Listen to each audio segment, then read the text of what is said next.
கார்த்தி தீபா சீரியலில் இப்போ அட்டகாசமான அதிரடியான எபிசோட் வந்திருக்குன்னே சொல்லலாம். மிஸ் பண்ணாமல் ஃபுல்லோடையும் கேளுங்க. வீசி வந்து சுத்தமாக போக மாட்டேது. பார்க்கலாம் லைக் பண்ணி பார்த்தேன். கொஞ்சம் பேச வந்து முட்டிட்டா இருக்கும். ரேவதி கிட்ட வந்து பேசுகிறாங்க. நான் எது செஞ்சாலும் வாழ்க்கைக்கு நல்லதாக தான் இருக்கும். என்னது அம்மா திடீர்னு வந்து இப்படி ஒரு முடிவை வந்து மாற்றிட்டாங்க. கார்த்தியும் வந்து எல்லா பக்கம் வந்து தேடிக்கிட்டு இது மாதிரி மாப்பிள்ளை இல்லைங்கிற மாதிரி சொன்னோன்னே மாப்பிள்ளை வந்து இங்கே தான் இருக்காங்க. நான் சொல்லிட்டேன் அப்படின்னு சொல்லி டிரைவர் தான் மாப்பிள்ளைன்னு நான் முடிவு பண்ணிட்டேன். என்ன சாமுண்டீஸ்வரி, கார்த்தி வந்து தங்கமான பையன் தான், நான் இல்லைன்னு சொல்லலை. நம்ம பொண்ணுக்கு விருப்பமா இல்லையான்னு கேட்கணும்ல. நான் பார்த்துக்கிறேங்க, எனக்கு தெரியும். ரேவதி போப்பா. கார்த்தி மோதிரத்தை வந்து என் பொண்ணு கையில் வந்து போட்டு விடு. இன்றைக்கி நிச்சயதார்த்தம் நடக்க தான் போகுது.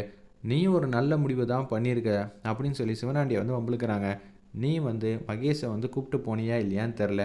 ஆனால் எனக்கு நீ மகேஷை மட்டும் கூப்பிட்டு போயிருந்தேன்னு வச்சுக்கிங்க, எனக்கு ஒரு தங்கமான மாப்பிள்ளையும் வந்து நீ தான் அமைச்சு கொடுத்த மாதிரி இருக்கும். கார்த்திக்கு நான் கொடுக்குற மரியாதை இதுதான். அவன் என் குடும்பத்துக்கு வந்து விசுவாசியாக இருக்கிறதுக்கு நான் அவனுக்கு இந்த வாழ்க்கையை வந்து அமைச்சு கொடுத்து தான் ஆகணுங்கிற மாதிரி சொன்னேன். பாட்டி வந்து சந்தோஷமாக வந்து பேசுகிறாங்க.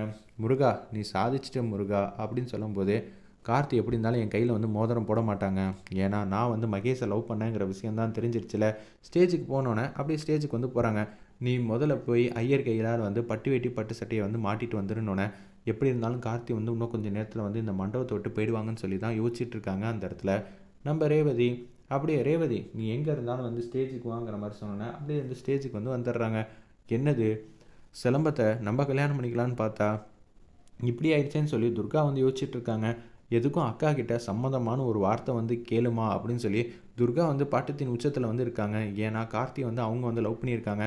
அதனால் ஏய் இந்த அம்மா பேச்சை வந்து யாரும் மீறக்கூடாது. ரேவதிக்கு நான் நல்லது தான் செய்கிறேன் அப்படின்னு சொல்லும்போது, எனக்கு தான் அவரை பிடிச்சிருக்கு, நான் கல்யாணம் பண்ணலான்னு பார்த்தா என்னது அக்காவோட வீட்டுக்காரராக வந்து அவர் வந்துட்டாரேங்கிற மாதிரி துர்கா வந்து யோசிச்சுட்டு இருக்காங்க. ஒரு பக்கம் பாட்டிக்கு வந்து ஒரு சின்னதாக வந்து சந்தேகம்.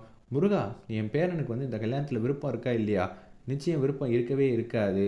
ஏன்னா மகேஷும் ரேவதியும் வந்து லவ் பண்ணி கல்யாணம் பண்ணியிருக்காங்க. அப்படி இருக்கும்போது கல்யாணம் பண்ணணும்னு ஆசைப்பட்டாங்க. இப்போ கார்த்தி வந்து என்ன பண்ணுவாப்புல, ஸ்டேஜுக்கு போயிட்டு எனக்கு இந்த கல்யாணத்தில் விருப்பம் இல்லைன்னு சொன்னாலும் சொல்லுவான். அதனால உன் பேரனோட மனசை நீ தான் வந்து மாற்றணுன்னொன்னே அப்படி வேக வேகமாக போகிறாங்க ஒரு ரூமுக்கு. கார்த்தி ரெடி ஆகிட்டியாப்பான்னொன்னே, பாட்டி என்ன பாட்டி நீங்கள் இங்கே வந்திருக்கீங்க அப்படின்னு சொன்னோன்னே, ஆமாம்ப்பா நான் தான் வந்திருக்கேன். நீ தான் வந்து ரேவதி கழுத்தில் வந்து தாலி கட்டணும், இந்த நிச்சயதார்த்தத்தை பண்ணுப்பா அப்படின்னு சொன்னோன்னே, உடனே வந்து அவங்களும் மகேஷும் வந்து விருப்பப்பட்டு தான் கல்யாணம் பண்ணுறாங்க. இதுக்கான ஏற்பாடு பண்ணுறதெல்லாம் நான் தான். எனக்கு தெரியும் கார்த்தி, நடக்கிறதெல்லாம் நன்மைக்கு. அந்த பையனை பற்றி விசாரித்தப்ப வெளியில் வந்து தகவல் வந்து நல்ல விதமாக வரல. இந்த கல்யாணம் வந்து நல்லபடியாக பண்ணணும். உனக்கு யார் சொன்னா?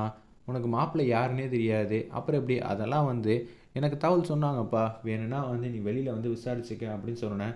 பாட்டி என்ன இப்படி சொல்கிறாங்கன்னொன்னே, கார்த்தியை வந்து கூட்டிகிட்டு வரதுக்கா அங்கே 4-5 பேர் வராங்க. பாட்டி வந்து அந்த ரூம்குள்ளேயே வந்து ஒளிஞ்சிக்கிறாங்க. அப்படியே வந்து கார்த்தி மட்டும் கீழே வந்து மாப்பிள்ளை பட்டு வெட்டி பட்டு சட்டையில் வந்து மாப்பிள்ளை போல் சூப்பராக வந்து நிற்கிறாங்க. அந்த இடத்துல வேறு லெவல் இருந்துச்சுன்னே சொல்லலாம்.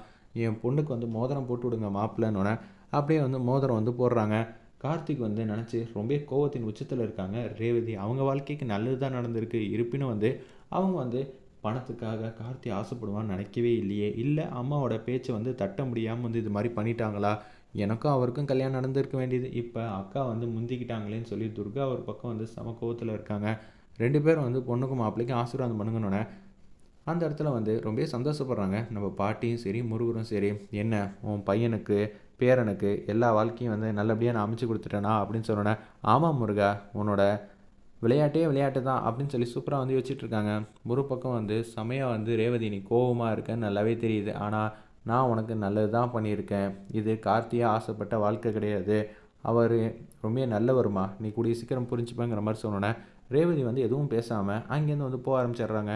சாமுண்டீஸ்வரி வந்து சொடக்கு போட்டு கூப்பிட்றாங்க.